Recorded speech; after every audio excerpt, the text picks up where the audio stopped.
What's up, everyone? Jay here, and we've got a really interesting video, one that probably looks very different. We've been in this room for quite a while, but I am with Rob Teller, who is actually the product director for HYTE and all the products. So what we're going to do today is we're going to kind of talk about what the histories look like with HYTE, what some of the future looks like, and some of the pains and growing pains, but the excitement too that's been behind the HYTE brand. I think most people would agree HYTE has definitely felt like a breath of fresh air when it comes to just doing things differently than the rest of the industry. So stick around. There's going to be kind of a long fireside chat, but I think we're going to have a lot of fun information today. Okay, so Rob, real quick, why don't you go and tell me what director of product means? What does that mean for you? It's kind of a catch-all title that means that I'm responsible for pretty much all the products that we output. That really means having a vision. What is the market looking for, desiring? Now you guys still have individual product managers, right? Yes, okay, we do. So you're kind of above the product managers? Yeah, and really the product managers, they're to help deal with the factory and keep the schedule on time, and basically they're dotting all the I's and crossing all the T's while I'm kind of got my head in the clouds. Right. Like we could be doing great things. You're big picture. And so I'm big picture, but also big responsibility. And so I'm responsible for figuring out that direction, making sure that direction is economically viable, still desirable by the time it gets to market. There are definitely going to be delays. Figuring out how do we ultimately package up, how do we go on this really difficult journey and make sure that journey is worth it, and that we deliver something to our end users that they can afford, and that it's really going to feel like magic. Which kind of leads us into the first topic here of 2025. You talk about a difficult journey. And there's normal difficulties with being any sort of brand that creates product, right? You got to create product people want. The product has to have good value. It has to have good performance. And it's a very crowded space, right? When it comes to the PC industry right now. But obviously 2025 has had its own set of challenges. So given how crazy things felt like they started at the beginning of the year versus where we are today, can you just kind of give me kind of a quick tour of what 2025 has looked like? Because correct me if I'm wrong, but HYTE for a little while there was kind of like, there's some cases we can't really bring to the US right now because of tariff uncertainties. Clearly, you guys have launched the X50 recently. So why don't you kind of give me a picture of what 2025 has looked like? I don't know if I'm showing my age, but like I will say it's like a whirlwind. Like distinct memory is not a luxury that I have as well as I used to. Like it feels like it's been forever, but it also feels like it's been no time at all. It feels like a constant fall through the state of the earth at all times. That's sometimes fun, a good way to put it. That sounds like sometimes YouTube. Terrifying. Yeah. We went into 25 certainly knowing that Donald Trump was going to be president, and knowing that was going to come with existential crises. The tariffs, got implemented very early in that presidency. And the dynamic shift around them as well. Yeah. It wasn't consistent. Just like an unstable floor. And also you're sort of battling some of the rhetoric that the tariffs were to bring manufacturing to the US. And you didn't want to be the first voice to be like, no, that's not exactly how this is coming together. But also you did need to kind of go on this customer education journey that there is some crazy stuff happening, that some brands were going to be reactive faster or slower to this situation. But this was going to impact everybody who was making products. And so we were very early about having to change prices. One, I think we run lower margin just in general than some of our larger competitors. That is kind of one of our edges to make sure we're giving the most value to just to kind of users. Pause you there for a second. HYTE didn't, correct me if I'm wrong, but a lot of brands would just pass off tariff costs baked into the new product pricing, and the customer pays it, right? You would always try to absorb it, right? Like if you're a big company and you got big company people and big managers, that if you start changing prices, you go into unknown customer territory. You don't know how people are going to react. You don't know how your marketing spend is now going to react to these new prices or anything like that. So you as a larger company, you're going to try to stay as stable as possible to your end user. And maybe you'll go squeeze your manufacturing, your logistics. Maybe you'll do layoffs just so that the customer can perceive like this is still the same. And that can have a domino effect too of quality control or just the overall quality of a product. Is if we've seen it, some costs, not necessarily with HYTE, but we've seen some products go up in price and down in quality. Yeah. I mean, Intel is probably a really great example of that situation right now, where it's like they had to keep doing these layoffs because they weren't making these sales. And now you're starting to look at some of the products that are coming out, and they're just not able to compete. They're certainly not competing on the marketing in the same way that they used to.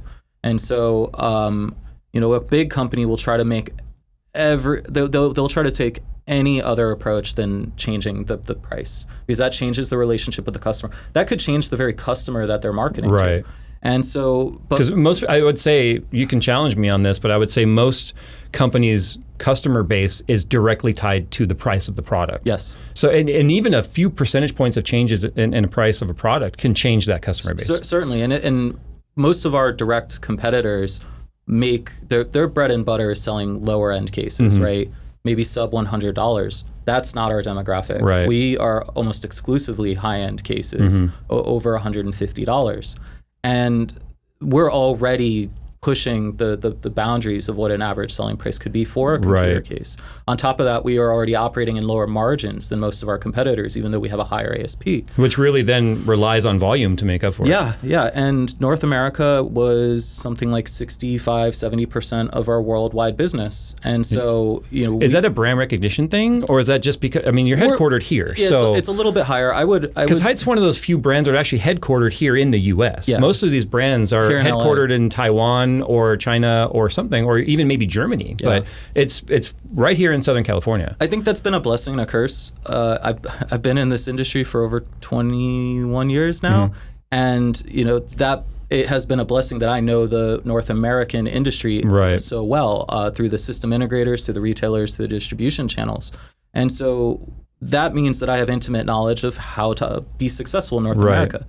And with these new tariffs, it really made North America very non-viable as a marketplace. You couldn't keep investing. You couldn't keep building. It was too risky.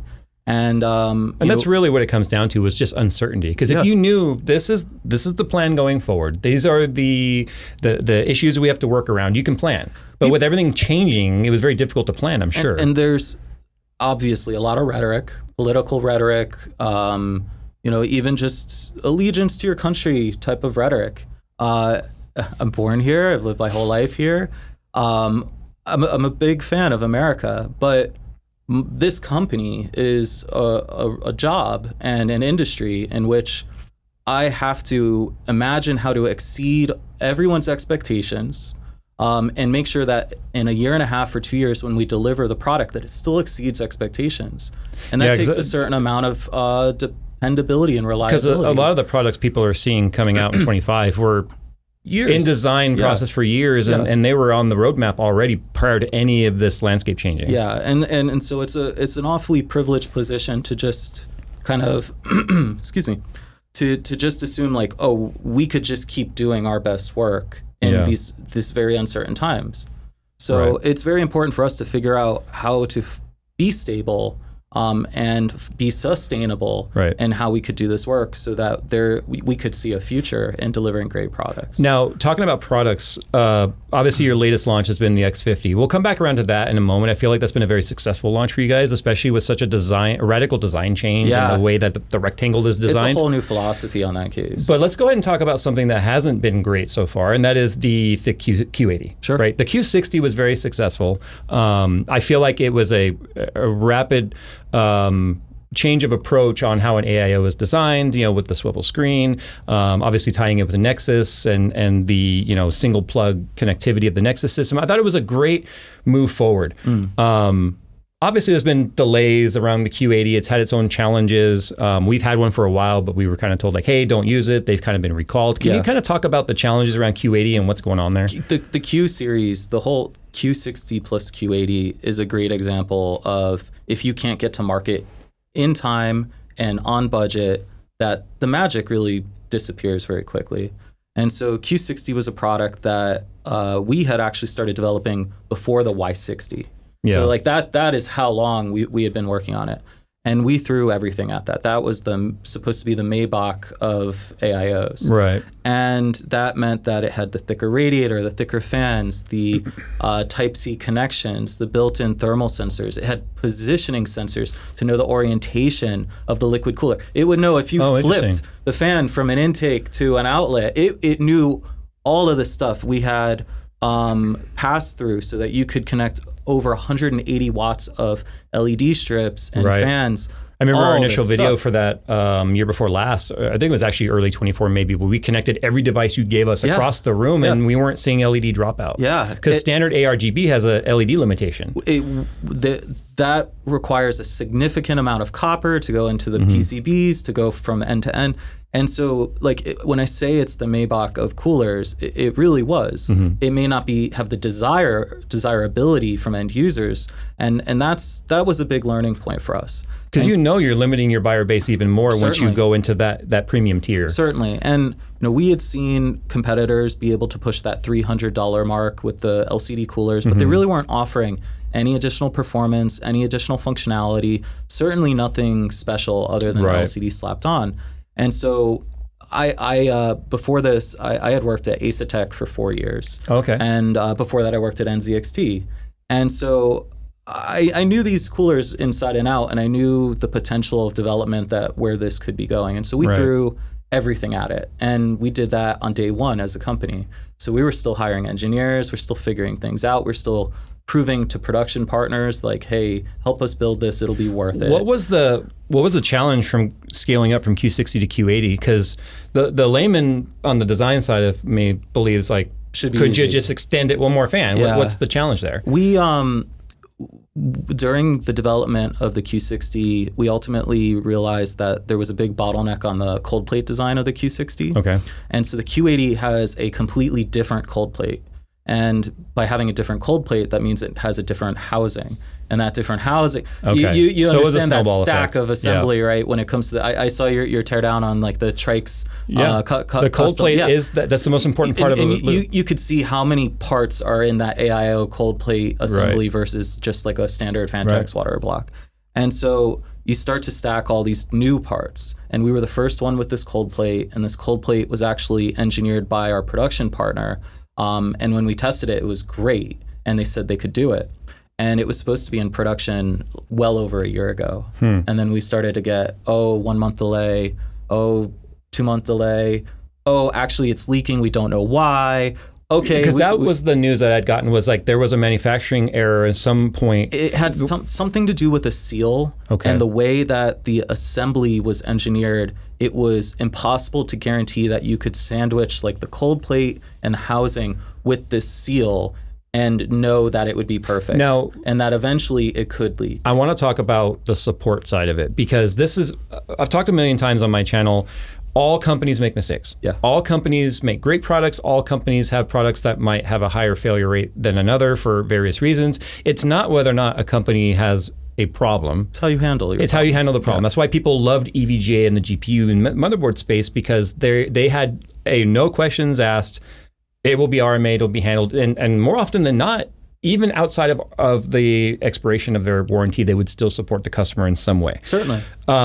Q80s did make it into the wild, right? Yes. Okay, what was the promise HYTE made to those customers that were affected by it? Didn't it go above and beyond just replacing the component, but if it damaged something else in the system, HYTE was eating that as well? Absolutely. We took care of any customer That's that like had an unheard issue. of in AIOs or water cooling because it's almost an implied, you assume the risk of putting liquid in your system. And honestly, I mean, it was really the first one of these that we had been involved in, and we got, there were like surprising responses. There were people who like, I can't, like, we would ask them to cut the loop to show that, this is done. You needed to know it was destroyed. We didn't want them selling it to Craigslist Right. or reselling it or whatever, but people had an emotional attachment. They're like, I don't want to do this. Can I send this back to you?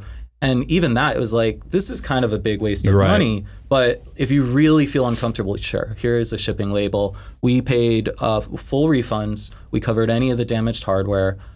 Because this will not be the last liquid cooler we make. Right, and you don't want the reputation Certainly. that of it. I mean, it had a higher than, I don't know what the failure rate was, and I don't know if you would disclose that, but it was high enough to say, guys, we need to recall these. The problem with the failure rate was you wouldn't know. You would have to do an X-ray on the unit to be able to tell, like, was this flap sticking up? Okay. You visually couldn't check. And some of the units, you would open the box and there'd be a little drip. And then some units, they would start dripping after maybe 2-3 months. And that's just not an acceptable risk. It's funny. I told our reps within HYTE, like, because when we were told, hey, don't use Q80 right? It's been recalled. I saw you have the box. It's still sitting there sealed. We haven't opened it. I designed that box. I wrote that text. I said the same thing though. Our reps wanted us to like not even send it back. They want us to destroy it. Hell, they even suggested we make a video destroying it. But I'm the same way. I can't do that. I have too much appreciation for. I love design aesthetics as much as performance, and I just can't bring myself to destroy it. Like I want to put it on display or something back here. I would love that. I was told the same thing. Cut the tube, smash it, make a video. No, I can't. And that's the balance of liability versus just understanding. I think that it's a really big shame. That Q80. Even though it's a new product, it is still sort of living off of ideas that we came up with 6 years ago. And I don't think people realize right now that product is a total loss for the company. Yeah, it is a total loss. And I don't mean like the cost of manufacturing, but obviously all you guys paid to create it, and then you had to pay to buy it back, essentially. But it's not ending. It's still coming, right? I looked so much younger before we started that project. It cost in ways you can't imagine. Well, I think it's going to pay dividends in terms of brand loyalty and brand trust. I hope so. So, but there is going to be a triumphant return of the Q80. It will be a new series, new letter. But it's going to be derivative of what you learned and how you're improving it. It will be a far more cost-effective solution. Okay. I think there were a lot of burdens of cost in that product that were not beneficial to without a payment of performance. Yeah. Okay. Oh, the performance actually will be better. Guaranteed, the performance will be better. The noise will be better. Better performance, less cost is always a good thing. It's a very different approach to things. I think that was no cost can be spared. We're going to give the world something new, and we learned a lot of lessons about what did the world actually love or not even notice about this, and that's going to help us save a significant amount of costs. I feel it's rare these days. Because I mean, we have a pretty unique perspective on running a channel like this, where we get to live between the customer and the consumer and the rhetoric's not the right word, but you have very passionate consumers in any hobbyist space, right? And I don't think PCs are lack any of that. But we also know a lot of the behind the scenes and the inner workings of brands. And sometimes the perception isn't the reality of what they think is happening with the brands. But when it comes to HYTE, I feel like it's quickly becoming the EVGA of a more broad consumer PC space when it comes to the coolers, the Nexus system. We'll talk about WinRing0 a little bit in this I want to call it podcast, but in this fireside chat. But there are certain brands you mention and what the response is going to be. HYTE is one of those that is kind of like the 180 of the typical response right now. Most consumers are so upset with cost and reliability and performance, and I feel like HYTE is quickly gaining a lot of brand loyalty. And I think that's a testament to the work that you guys have put in to just make sure that you're creating great products. And yes, they're premium products. I mean, you guys do have your more entry level for what HYTE is in the category the tier at which you reside, but I don't see a lot of pushback against HYTE, which I think is huge. And I think we need that in the industry right now. I think more than just your position between the end users and the brands, you've also been around for a while, right? And I started doing PCs when I was 5. And so think about what the industry was back then. Yeah. And then every 10 years in between, how it's grown, not just in size, but also the demographic and how casual it has become. Right. That maybe 20 years ago, if someone told you that they were building a PC, that would be like, they look like a genius. You're the guy in my school that built a PC. Yep. And now it's like, that's just the thing that people are doing. I think that a lot of the companies that are in this industry right now, certainly the successful ones, they came up in the 90s or early 2000s when they started and the demographics were really small, really nerdy, really niche. And I don't think that they started as companies with necessarily intentions of full transparency or having direct relations with their end users. Yeah. And now we kind of started in this very social scene for computers, and that's very ingrained in us. But I think what helps too, honestly, is the fun you guys are having with the brand. Like one of the things you were telling me before we started this is all the fun, funky text on the box, the slogans and all that you said, most of that comes from you. Yeah, I take it very seriously. This job is a conduit for me, right? Yeah. I don't have to do this job. I can do another job. I can go and make more money making more boring things. But the reason that I'm here and many of my coworkers are here is for the opportunity for us to do something new. Like, we were given this opportunity to design things and manufacture things and produce them in really incredible scale to distribute them around the planet. That is my opportunity to do something new, and I'm not going to waste that. I'll tell you what I love is I've had the opportunity of having lunch and discussions with Darren a few times. I love, for those of you who don't know, Darren is one of the founders of HYTE and iBuyPower. Yeah. And what I love is the conversation is always, I want my team having fun. Yeah. I want my team bringing passion projects to our brand. And I think it shows. There's been so many times, and we love it. Like, you mentioned how we didn't really mention any of the text on the box of X50 this time around. That's because, unfortunately, we were so busy this time of season. We forgot to even look, to be honest. But we've had some real, what the heck am I reading on the box things? I believe it was the Daft Punk line. Like, your entire comment section about touch on the Y70, like, that, and that was just such a full circle moment of me, like, I'm gonna put this on the box. See if anyone notices. I'm gonna make Steve Burke read this out loud. But then the most fun that I had was watching your video, and then you're like, oh, I'm not sure what this is, and the comment section is like, Jay, it's Daft Punk. Well, it's funny because Nick on our staff loves Daft Punk. Yeah. And so I'm not sure whether or not he got the reference. I don't remember. It was too long ago. I'd have to assume, but like, that's the fun about this, is like, I'm gonna take a leap. I'm gonna do a thing no one has done before, but it'll be somewhat culturally relevant. And I'm going to bet that the audience is going to bridge that gap. Mm-hmm. And if and when they do, I feel great. Like, that's a big part of why I do this. We've been to the headquarters quite a few times here in California, and we're walking around. It has a bit of like a Google feel. What I mean by that is, like, anyone that has ever worked for a fun development office, you know, there's lots of fun artwork, and everyone's kind of designing their space to make it their own, you know, comfort zone. And I feel like you've definitely been upstairs. I know you've seen what upstairs looks like. Yeah, and that's what's rare about that, because I've also been to the headquarters for other brands where it was very sterile, it was very office environment, and it didn't feel creative. I think you can really attribute to that to the fact that iBuyPower, our parent company, is wholly privately owned, and it's owned by Darren and Alex and Susan, our C-level executives that come into work every day. Mm-hmm. And I think that contributes to a certain amount of trust and a certain amount of, like,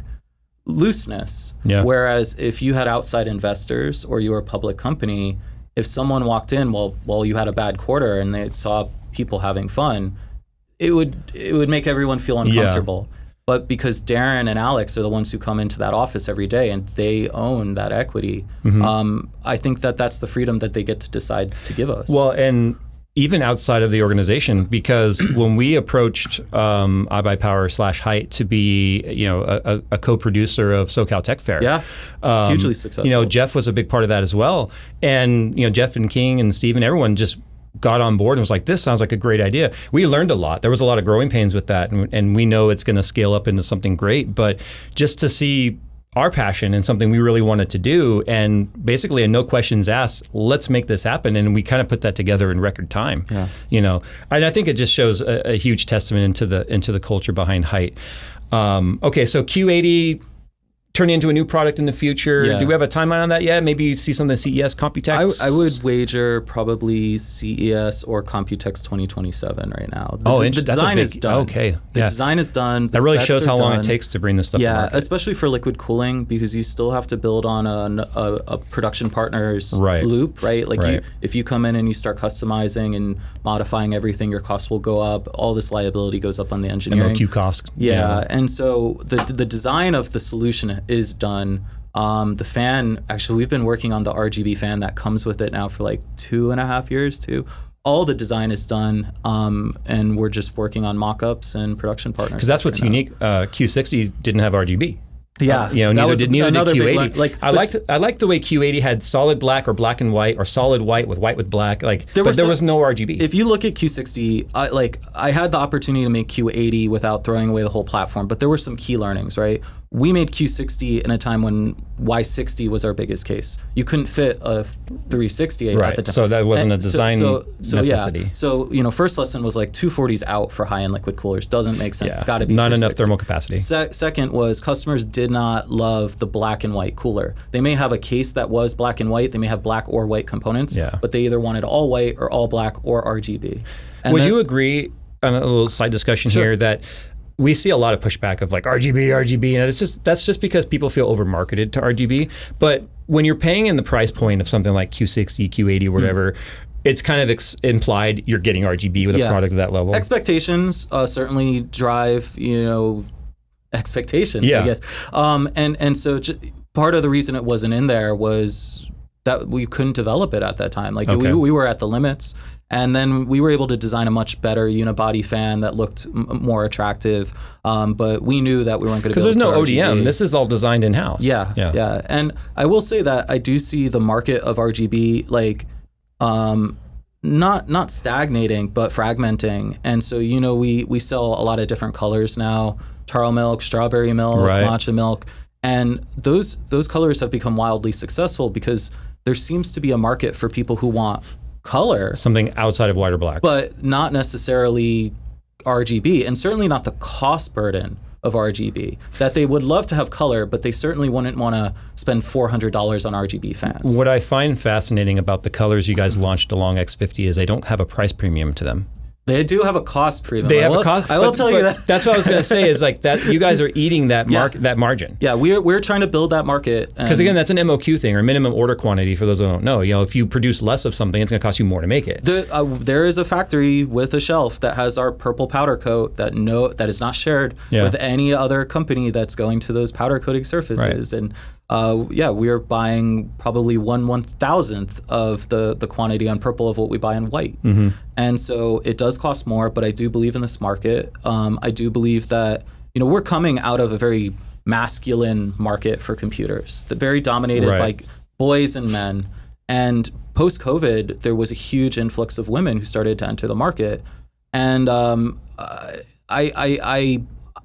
desires that are coming from that new demographic are really changing things up, and I'm actually really happy about it because I've been kind of bored with the masculine style. Yeah, and it's kind of funny too. When we sort of went through a little bit of a design, logo redesign internally here. I'm born in '81. I'm an '80s kid. I grew up with all the vaporwave, retrowave colors. Yeah, and so I like to see loud, bright colors in designs. I'm hoping that with now our generation, I don't know your age, but like I said, I'm 44. 35. Okay, so you're one gen behind me, right? Yes. So I'm '80s, '90s, you're '90s, 2000s, and but it was still very popular to have the neon wave stuff, right? And I'm kind of hoping now that, like you said, our generation as kids love this stuff. Now we're designing it to see hopefully those colors kind of come to market too now. I think I've talked about this a little bit publicly, but I believe we're getting into a kind of post-performance era for desktop computers.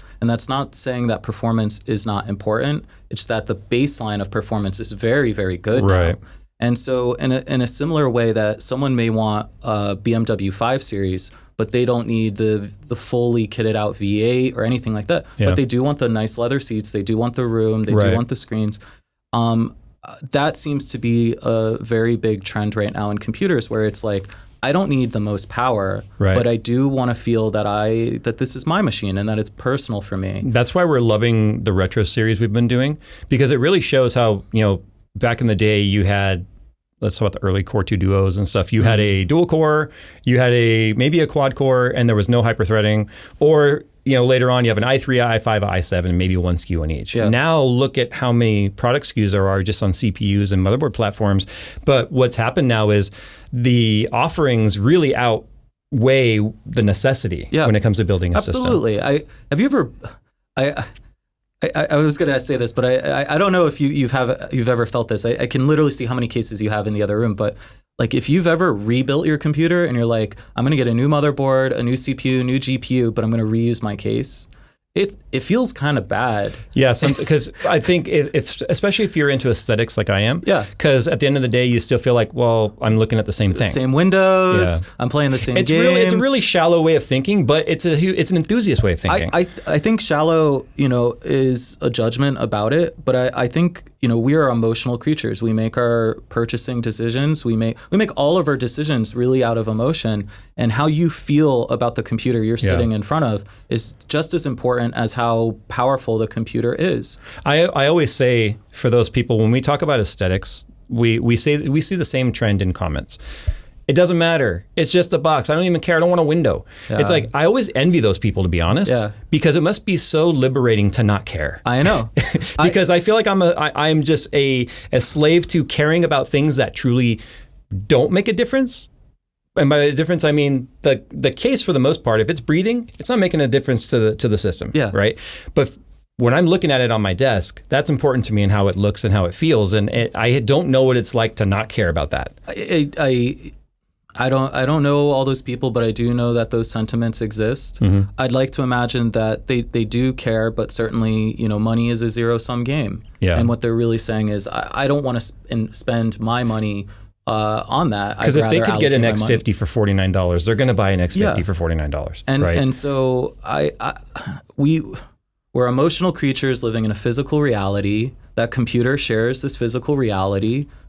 How we feel about that, I personally, I find that important. Yeah. Absolutely. Let's talk about WinRing0 for a second. Sure. That was the house of cards that all of RGB and fan control and so many brand pieces of software was built upon. And Nexus, and I know Steve Burke at Gamers Nexus did a great video talking about WinRing0, because it really became a big deal. It came up quick too. Because Windows made some updates and how it was being viewed with Defender. Yeah. So people started freaking out, thinking, like, we talked about using fan control as a free software to control your fans if you hadn't connected motherboard headers. And then overnight, I started getting emails saying, Jay, you're promoting viruses and this and that. And it's like, no, you don't understand. It's not a virus. Now, Steve talked about how Nexus within HYTE, which if you don't know, Nexus is kind of like your guys' suite of software to control the touch and the AIOs and the fan control, or the fans and the lighting. Initially, it was affected by WinRing0, but you guys pivoted very quickly to move away from that, and there was like some good that came out of that. So can you explain kind of like on a high level what the problem was and what HYTE did to sort of not be a part of this falling house of cards? So whenever the software is going to control the hardware in your machine, you're basically going and controlling things at a kernel level. Right. And that's inherently risky. Giving kernel access to anything is very risky. And we could talk about EA Javelin too, but we'll save that for another day.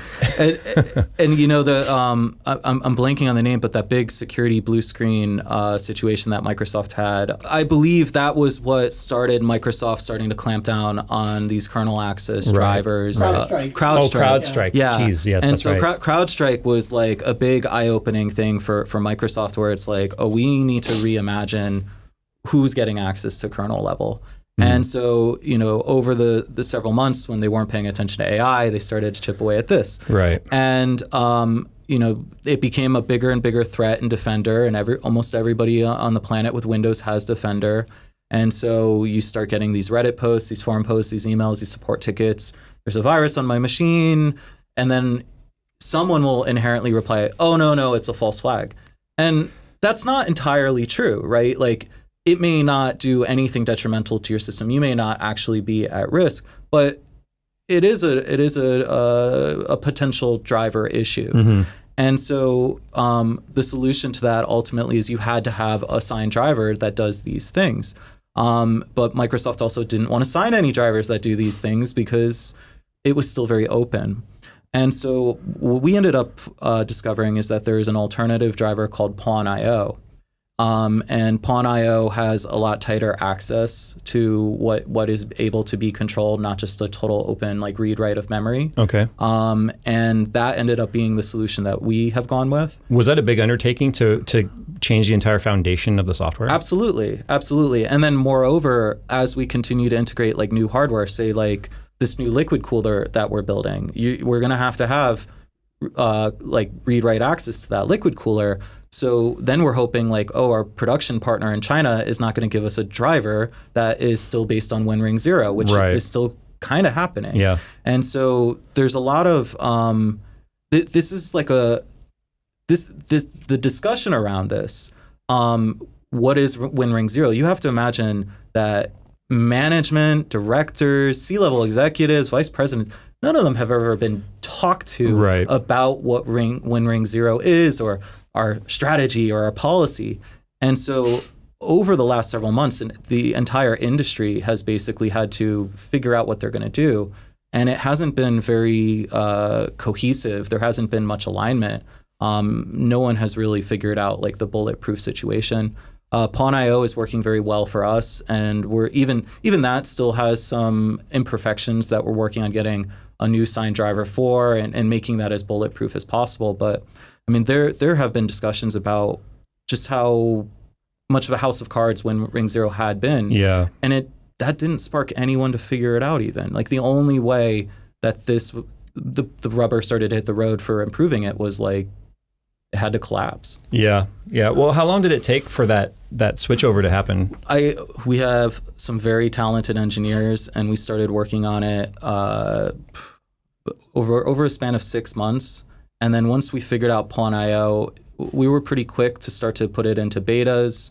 And I would say that it was probably over a little over 6 months between the discovery and the implementation. So in the meantime, then like Defender would just keep popping up and warning Defender, him. And then also other anti-cheat software. And then certainly Reddit posts and forum posts don't do much good to help the brand. Yeah, because there's a lot of misunderstandings up there too and such. But I mean, I'm grateful for deep dive pieces that exist on this topic, because it's not a topic I understand very passionate, or I should say intimately. But I do understand the problem of just like you said, this driver kernel level thing just being passed around as this basis of building software, and one change obviously affects all of it. Yeah, I said it before, but like making a product is really all economic decisions. Right. And if the customer doesn't understand why this change has to happen, we're effectively wasting money. So when these videos come out and there's discussions around it and the customers get educated about this problem, I'm empowered and we're empowered to go and spend money on resources and engineering talent to go and make this stuff better. Right. But if everybody's just kind of running around with their head cut off, and even if we made it better, no one notices, that's actually a fault on me for spending money on something that customers can't perceive. So I very much welcome the discussions and the customer education. Well, let's go ahead and talk about something more positive now, like X50. Yeah. Right. Your latest launch. It's my favorite. I've never made a product that I love as much as the X50. Why? We've made. That's a bold statement. You've been involved in a lot of products. Yeah, and so if you don't know my history, like I was like NZXT H440, S340. I made the first Krakens. Like S340 also had a Razor. Razor version. And so I'm always trying to make these new products, these new things that kind of shift the paradigm of what customers are desiring. I don't want to just make the thing that my competitor has that I want my own version for. I want to make the new thing that opens up your new desire. Right. And for the X50, or kind of take it back, the Y series became this inadvertent monument to like refinement in cases. We refined so many details on the Y60 that a lot of customers didn't even notice, like all the little chamfered corners, how things met at the 45 degree. Well, because one of the major changes too from Y70 to Y60 was the overall airflow. Yeah, too. Got a lot better. Yeah. Their refinement is kind of the key of Y series. And I wouldn't say that Y series is inherently feminine or masculine, but it is a very neutral design that, when refined to the nth degree, is really incredible. And so we saw a quick adoption from high-end customers, but as I mentioned before, we have a lot more women customers, and the adoption by women of certainly the Y series, Y70, was huge, and they made it their own. And I felt that there was an opportunity now to go and make a new style case that didn't directly appeal to the demographic that had been here for 30 years, which is men. Mm-hmm. And so that meant round corners, just softer look, putting in little details that almost would be imperceptible, but you feel good about it. And the X50 has been my big experiment of trying to appeal to a new demographic. And it's interesting that you brought up, the masculine, feminine design choices, because, I mean, this hobby is definitely predominantly male or masculine, right? But You're right. You kind of have me reflecting, thinking about a lot of because I have two daughters. Right? I have a 16-year-old and a 10-year-old. They're both PC gamers. Yeah. My oldest daughter's build. Her room is very like a forest feel. They're greens and plants and browns and warm and fairy lights and all that. It envelops you. Right. The aesthetic is not just a part. It is the whole. And so that's excuse me. That's why I did that build. I called it Project Tranquility. That was very Noctua themed, green, brown. Very, very. It looked like a tree when I was done with it. My youngest is very much in that. She wants the RGB. She wants the pinks. She wants the whites. She wants the more softer, feminine style.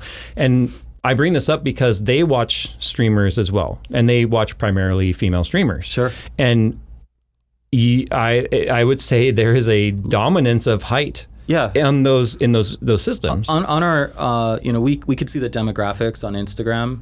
Our demographics are 55% men, 45% women, which is huge. I would say that. Wow, yeah, that's very different than what a lot of other brands would be. Yeah, I'm sure. Like if you looked at your channel's Instagram, you're probably closer to like 20 or 15% women. Oh no, it's like 3. Oh, I'm serious. So it's the gray hair probably. So I'm leaning into that, and I'm making the bet that there will only be more women coming into the market. And even if you're not a woman, there will be a softening of these design aesthetics because some of the biggest influencers are women, and men will watch those influencers and they'll still be interested in what they're using. Is that something that you guys set out to do?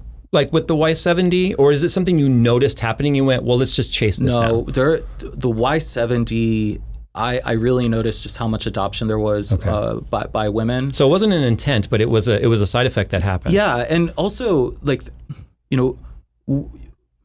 I don't. It's hard not to generalize. Everybody's different, right?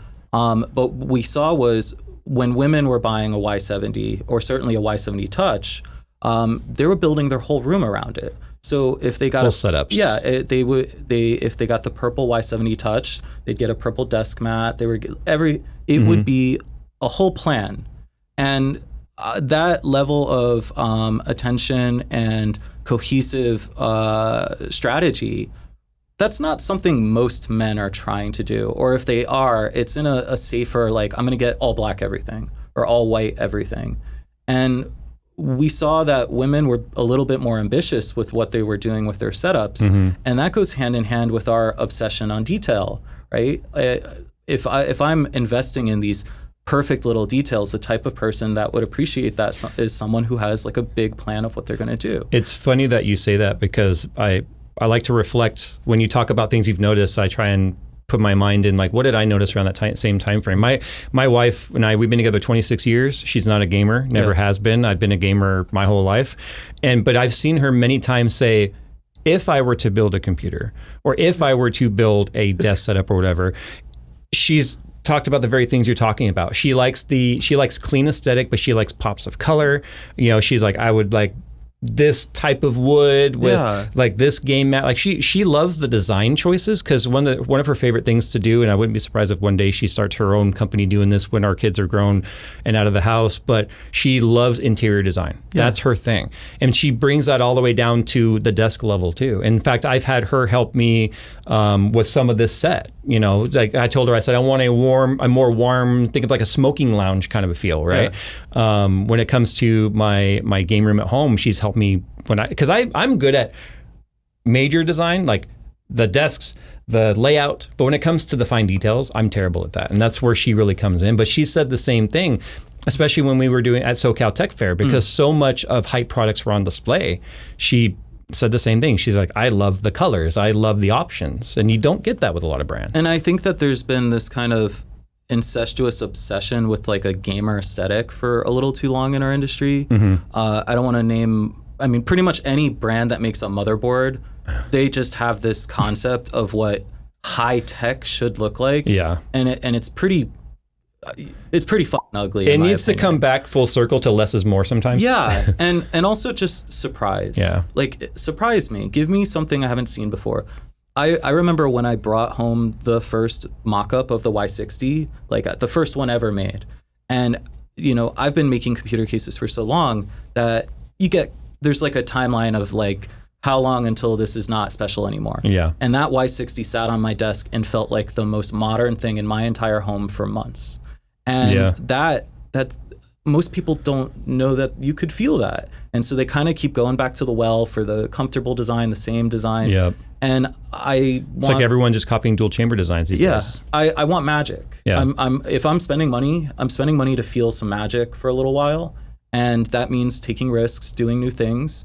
And this newer, feminine, softer aesthetic, like I said, it's not specifically for women, but I do feel that it is better overall for the whole industry. Well, it's funny how certain designs get nicknames, right? The dual chambers are fish tanks. Yeah. Everyone says, the same fish tank. And power to Lee and Lee for really pushing, that whole, let's just change the chamber design. Yeah. And tech, especially in like an open ecosystem, people are afraid to change things. They are. Right? ATX form factor is scary to start poking around in. Yeah. And that's why so BTF is such a fun thing for me to look at. I'm sure we're going to talk about BTF, but I've got lots to say about BTF. But it's like, people buy tech to feel new things, and new tech should feel new. Right. And I am in full support of that. Yeah, that's one of the reasons why I change out my personal system so much. I've never changed my personal system because I have to, but that's just the enthusiast side of me wanting to experience new things. I've got a brand new 5090 at home. It makes me feel good inside. I'll say this though, this is no slight to the audience, but the audience, there's a meta, and the audience sort of expects like, okay, if let's say the X3D designs from AMD are just decimating when it comes to gaming performance, right? That's the new meta. Yeah. Oh, you're a gaming PC? If you don't put an X3D in there, then you did it wrong. You're terrible. You don't know what you're doing. This is a binary decision. You failed. But this whole channel is an opinion piece, right? Subjective and objective opinions. And there's times where for me to really figure out, is something as bad as what people think it is? I've got to run it. Yeah. I've got to use it in a real daily driver scenario. So I had to make a choice when I did my more recent build. I said, man, I kind of want to throw Core Ultra in there. I know it's not the best value for gaming. I know it's not going to top the charts, but is it truly as bad as people say it is?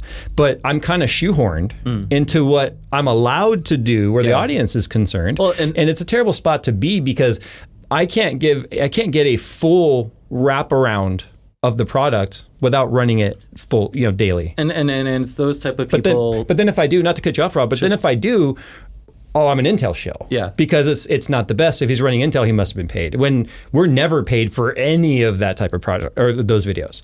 So it's just, it's unfortunate. And that's why when you talk about taking risks and changing designs and changing philosophies, it's scary. But when, hindsight now, we can look and see how well it's paid off for HYTE. Certainly. Now, you made the right choice. I mean, like, it's those type of people who say, like, oh, you did it wrong, that are also unhappy that NVIDIA is charging what they charge for graphics cards, right? They want to say, like, there are these de facto best things that you should only be buying, but then they're unhappy they don't have a lot of choice. And no, you're right. Those are linked. There's a hypocrisy there because, yes, we know that AMD makes the best gaming CPU right now, but if you're looking for all-out raw performance, they do not make the best GPU. So where do you draw the line on where best should be your decision-making? Yeah, right? And you just pointed that out. Your budget, how you feel about things, your risk tolerance, you're curious. Yeah. You have free will. Engage. I'm fully thinking I'm going to, on my workstation here, I'm going to convert that to Core Ultra 285 just so I know, because I'm betting without an FPS meter or a benchmark, most people won't see or notice. No, they won't. And I went the other way. I have an X3D system now. I think it's my first AMD system since socket 939. Oh wow! So okay.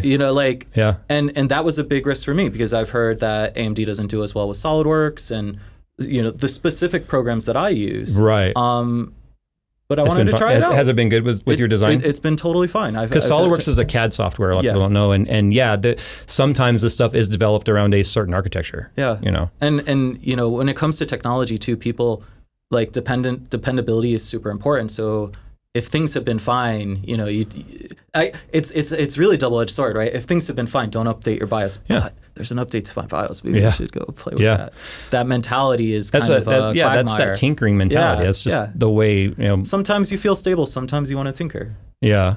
So back to X50. I know we kind of went off into a side discussion there, but let's talk about the roundedness of it. Yeah. So we talked about softer feel, a more, I don't want to say inviting, I don't even want to say more feminine, but just a departure from sharp angles and a square or a rectangle, right? Something different. What were some of the design challenges with that? So, computer hardware is largely square, cube. So anything that's a round corner is effectively fat. It's wasting space. Mm-hmm. And so you have to really be betting that you could do something with that, either emotionally, visually, or airflow, thankfully, is a kind of fluid, and so it can fill some of that space. And the whole concept, I mean, like I said, it's my job to come up with the direction. I wanted to make a round case. That is where it started. Some cases had some round corners, but I wanted to make like a fully round case.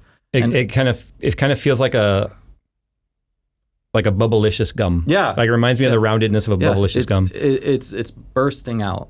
And, those thoughts, they really start there. And then I start to work with the designer, and they start pulling me down to earth. Mm-hmm. Like, oh, but what about this? I don't know if we can tool that. And I'm like, that's not our job. That's it. That's the engineer's job. Yeah. And so, my approach is always, we're driving the next guy off the cliff. I'm coming up with ideas that are difficult for the designers to design. They're coming up with designs that are difficult for the engineers to engineer, and then the engineers are coming up with things that are difficult for the factories to produce. Right. And so that was kind of the test here. I really wanted to do something different.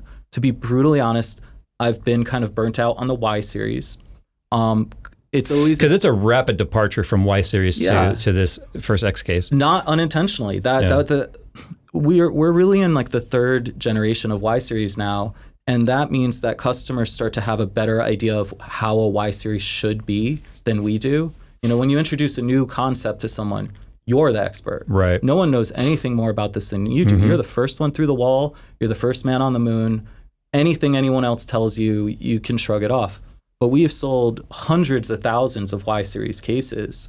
And now we're in a situation. I had no idea the volume was that high. It is the number one selling case over the Y70 Touch is the number one selling case over $300. So like we have the best selling highest end case on the market.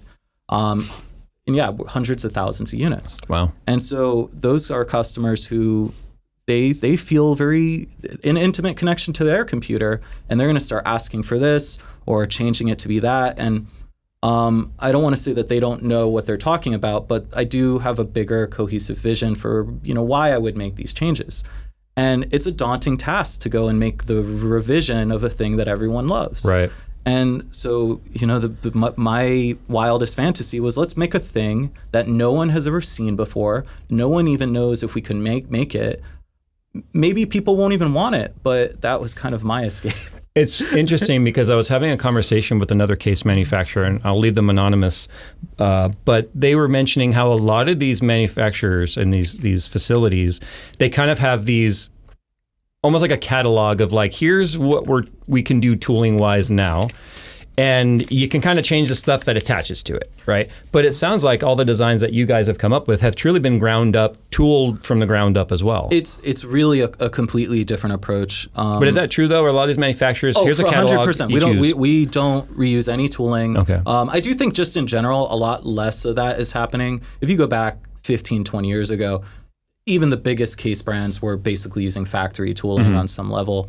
I think that the quantities now can support for pretty much anyone making their own tooling. But the real difference is that I design from the customer out.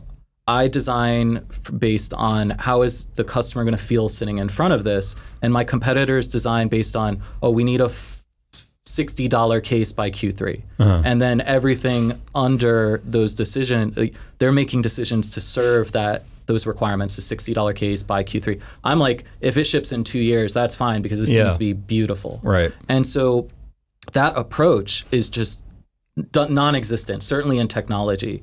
But I'm a believer that people buy things that they love, And so I need to start by making something that someone would love, not finding parts of a thing that I think I could get under a budget that someone might want.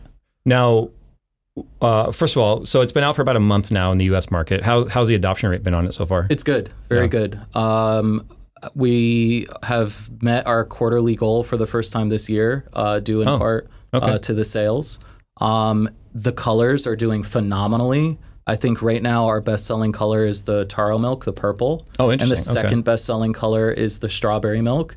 And the third best-selling color is the matcha milk. So not white or black. Not white or black. And then is red ahead of white or black or no? Red is very, very popular with specific people, but not as popular as the white is black. Okay. And then in different regions, you're gonna have different adoption. In Europe, we do see a higher adoption for white and black, whereas in America, we see higher adoption for the colors. Interesting. Okay. So you're about to open up now to fully global market on that. So it'll be interesting to see what the adoption rate. You already talked about the fact that your major customer base is here in the US. Question though, we talked about BTF. Yeah. Why the choice to omit BTF support? Well, when you say BTF, you also kind of mean Project Zero and Project Stealth. Right. And the thing is, those are 3 different standards. Would there be no motherboard wall left? And that's part of the problem. If you look at our structural issue. So there is that, but also like when I have to post a picture of the case on Amazon for sale, it has to be an empty case. Oh, okay. And so even though, we'll get the feel like, oh, HYTE likes to over-design their motherboard trays for aesthetics, that's partly due to how we sell the case, is we need to make it look good empty. And BTF really, really takes an axe to a lot of those decisions. And then on top of that, it does also handcuff me on rigidity. Maybe some of the design decisions that I'm making today on the X50 and the Y70, I'm already pushing my limits of rigidity. And if I have to go cut a whole bunch of these holes, now I have to go and change the rest of the design because I don't have that spare structural rigidity left. So it's obviously until we just use BTF as a generalized term, but until the back to front type connections are more standard, it's not worth the design. We're about 3 years, 4 years in of seeing like it's still very low adoption and rate. The adoption is really low. Yeah. The amount of people that talk about it on Reddit and social media are high. There's still quite a price premium. There's a price premium. We've got structural concerns. We've got a lack of a unified standard, which never works in ATX, right? Remember when there was BTX? Mm-hmm. Remember when someone would try to come out with like a weird thing that would try to co-opt ATX and then that would just die? Yep. I will say that the standard the concept does seem to be sticking around. I personally believe the implementation is really poor. The way that the designs are done, you've got connectors all over the back of the motherboard because it's the cheapest way that they can modify. Because they're in the same spot they would have been, they just 180 motherboards. Yeah. So none of these motherboards, they may love to throw their big graphics on it and say that it's a revolution and the future of computers, and then you go ask them for what % are they shipping of those motherboards and what budget would they allocate to actually design a really great motherboard that has back connectors where everything is all in one area. On one side, and everybody gets real quiet because they're not investing in that the way that they're marketing that.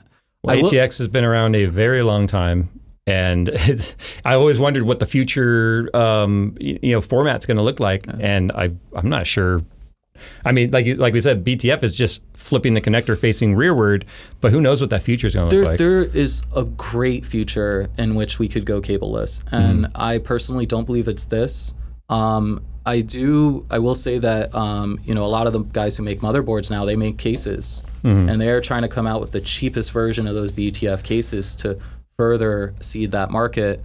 I will say that we will probably ultimately be coming out with BTF, but I'm taking this opportunity to let everyone know that there is I have a protest on the current approach. It could be so much better. Okay, it is today's date. Rob Teller against BTF. Yeah, but I'll probably bend the knee. Well, I mean, the trends will be what they will be in the future, and whether or not there's somebody really pioneering and pushing that, which we know MSI and ASUS has pushed very hard on their designs. It's ultimately the customer whether they're going to adopt it. I could tell you. I won't tell you. So we've reached out to 2 of the motherboard manufacturers to get the spec. Motherboard manufacturer one, we asked first in Taiwan, and they said, no, that's secret. We can't send you that. And then we asked in America, and they sent us a document that's 4 years old with no revisions, doesn't even have the updated name. Can't trust it. So we hope it's the spec. Yeah. And then we asked motherboard manufacturer 2, and they said, oh, it's different per motherboard. Which motherboard would you like it for? And it's like, wait, why? But you are the guys trying to proliferate this thing, right? Am I supposed to be doing backflips to support your new thing in my cases? Kind of sounds like RGB, how there's no standard. Yeah, 5 volt, 12 volt. I mean, so if any of the motherboard guys want to get at me and like, let's get Corsair in the room, let's get NZX, let's get all the case guys in the room, and let's come up with a really great standard so that the motherboard guys can throw some actual serious effort into it. I would love that. Really. How important do you find functionality like the touchscreens and stuff on like the Y70 Touch? Because obviously a lot of brands have started, moving into sensor panels have become popular, which is, just throw a Raspberry Pi screen in there. Now a lot of brands are making their own, ecosystem where it connects via USB and it's a touch screen where you can control things in your system or have a sensor panel on there. How important do you think that is for adoption? Because I feel like the Y70 Touch gives you a lot more functionality, like the games and fun aspect of it. Yeah. But do you see that being something consumers really are wanting to spend money on, or do you think it's just something you kind of need to have in your portfolio? So we were really the first to do it, and certainly the first to do it with like a companion software that runs on the screen. I think the earliest days I saw that, even before White Touch, would be years ago, and it was on a keyboard. Yeah. Right. Yeah. Or you get like the 4x8 screens that could go inside the case and stuff like that, and those have been around forever. For me, giving some I/O was really important, so we made the touchscreen. We have also sold over 100,000 Y70 touches, and so there is definitely the market there. I would say that right now we're still in sort of an exploratory generation of like, how do we best use this technology? How do we make this technology the most useful to end users? Even just in the last year, we've implemented the ability to control your fan speeds or RGB directly from that touchscreen. Because it has to have a purpose besides, like, the novelty of it will wear off if it's just a screen doing nothing. We're in kind of a difficult phase where it's like, you want to make the hard things easy and the impossible things possible. And that doesn't necessarily mean that they're accessible by everybody. So it's like, I may have a smart thermostat and I would love to be able to touch my touchscreen on my computer to do that, or see my security cameras, or open the garage door for someone, or like you all this stuff is connected to something, but they're not connected to everything. And I believe that's really the next step for functionality and giving purpose to these devices. Right now, a lot of people, they put pictures on their family, the characters that they love. It is a big part of the aesthetic. It's like the early days of, Samsung and LG and Whirlpool putting screens on a refrigerator, and people are like, why the heck do we need screens on a refrigerator and stuff like that? But ours, we have one on ours, and it goes between photos and calendar and weather. I mean, one day someone came to my home, and I think it was my niece actually, started playing YouTube videos on the fridge and just standing there watching it. And I remember I asked her, I said, why are you watching YouTube on the refrigerator? She goes, I've never watched YouTube on a refrigerator. I would certainly watch There was YouTube. a TV literally 10 feet away. It's a wild thing. Like, I mean, how often do you sit in front of your computer on your phone, right? Like, it happens. A lot. And so I think that's like really the best touch point to sort of get at, like, there's different ways to interact with these things. There's different preferences for how you want to be interacting with technology. And I'll be the first to admit, we're still in very early days of creating a ton of functionality out of these touchscreens. We will have a new Y series that will be coming out with a new touchscreen. And I think that we've built in some new functionality that I can't quite talk about yet. So there's one topic I want to touch before we move on to our final thoughts here. It's a controversial one. It always is. I love them. AI. Okay. I spoke too soon. Hold on. So I'm one of those people that live in the middle on AI has purpose and use as a tool, right? But not as a replacement for many things, and that's where a lot of the people are upset with AI. The AI slop. It exists. Has HYTE looked into any sort of, like, because with the touchscreen and all that, and Nexus, any sort of AI assistant functionality, or do you think there's a place for that? We've talked with some of the CPU manufacturers about how to leverage like the NPUs. Yeah, the NPUs, and they haven't had very good answers for us, unfortunately. And they're there, but not many people are using them. And I think that's a testament to like what NVIDIA's value proposition is to the rest of the world with AI, with their libraries, and basically hand-holding traditional companies into figuring out how to leverage this stuff. I do believe that AI is going to come in and be a significant change in how we do things. It's funny because, like, I mean, us in this industry, gaming was basically the tech that farmed up AI to be possible. Yeah. And so we probably have the most intimate knowledge of how this stuff functions, or even just the most amount of time to sort of fathom how it could be useful. Where I really see it being fun for gamers is utilizing it into like a story mode. And or just intelligent enemies, intelligent monsters, because it gives replay value. Because if the game is constantly evolving and changing based on this AI learning you, I think there's a really fun opportunity for gaming to be exciting again. Because let's face it, we're in what I feel, and I think a lot of the industry agrees, is just really a gaming doldrum, and things haven't been great the last few years. Games push our entire industry as enthusiasts forward, and there hasn't been a whole lot of incentive for gamers to need to feel like they have to go upgrade their systems or build anything, because there hasn't been any game they're chasing to be able to play. Even the concept of a game is generally something that you have to be able to get lost in. Mm-hmm. If you start playing against the rules of the game, you're not really involved in the game. Because how many times have you played a game and you go back and you play it again and there's a bad guy here, I'm going to turn this corner, this is going to happen, because it's on a track. But I think AI, if it's utilized properly in the gaming industry, can decouple from that track and make a different experience every time.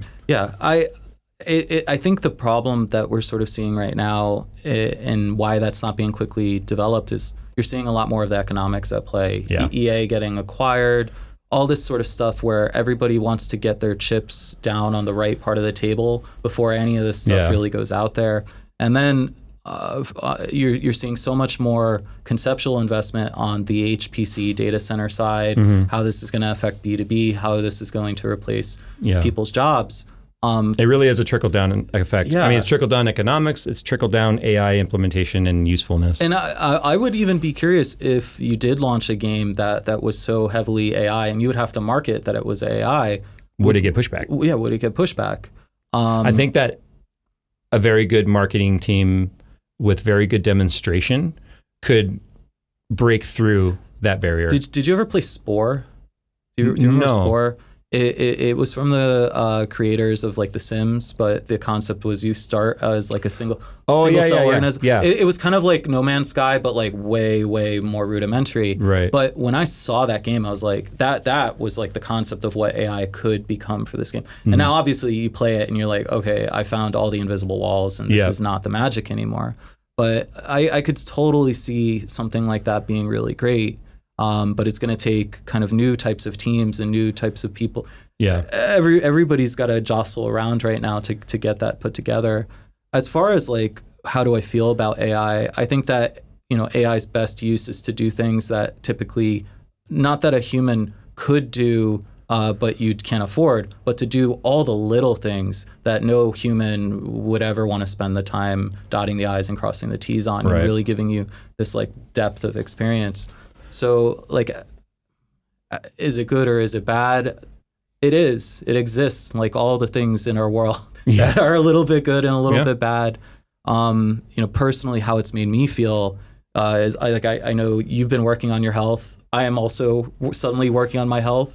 All these new technologies and the politics around them only have me turning to making sure that I'm taking care of myself and doing the right thing by myself. I can tell you, I use AI almost every day. But I use it for things like ChatGPT. But it's things like, hey, ChatGPT, what's this formula for Excel to do yada. Stuff like it's very much a tool that's easier for me to just put in a search query or some sort of a command, and then give me, now I remember, and then it'll jog a memory or something, rather than, because even if you Google something now, what's the first result? It's AI. I try to use AI in like a responsible manner. In the same way, like, you know, there are products to offload everything I can do in my life, right? Yeah. I could sit on the couch and watch cartoons every single day of the life, but you know, it is my job to figure out how to go and be productive and be living a life and experiencing things. And so, like, when we're writing copy text or marketing text, I won't touch the AI. Oh yeah. But if I need to get 6 swatches of taro milk, matcha milk, and strawberry milk, I will put the hex codes into AI and say, generate this thing for me. Yeah. And that's sort of the balance that I've been trying to keep with it. It's also great on pulling out information you need from large documents and such. I definitely use AI with my taxes between like throwing in spreadsheets and trying to figure stuff out and labeling stuff.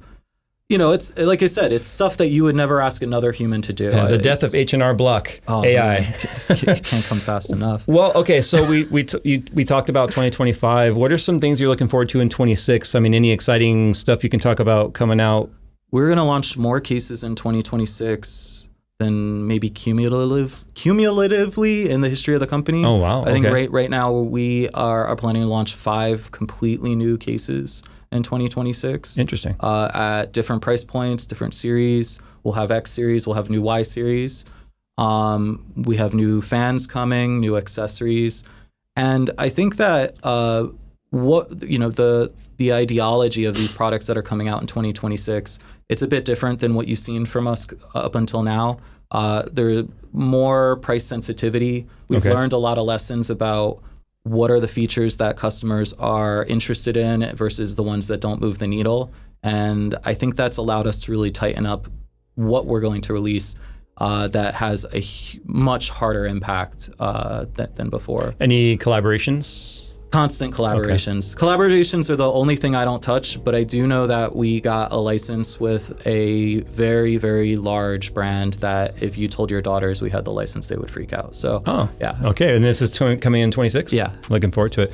Well, I will probably see you again at CES. Yes. This was a great chat. I know it was a bit longer. It was more of a podcast, to be honest. I love it. But I love to discuss this kind of stuff with brands because I think sometimes it shifts perspective a little bit. I hope to do this with more brands in the future. So if you guys are enjoying this kind of content, make sure you let us know in the comments below, what you did or didn't like about this format. But once again, Rob Teller, the product director at HYTE, and thanks for chatting with us today. And we can't wait to see what you guys got coming next year. My pleasure. As always, guys, thanks for watching. We'll see you in the next one.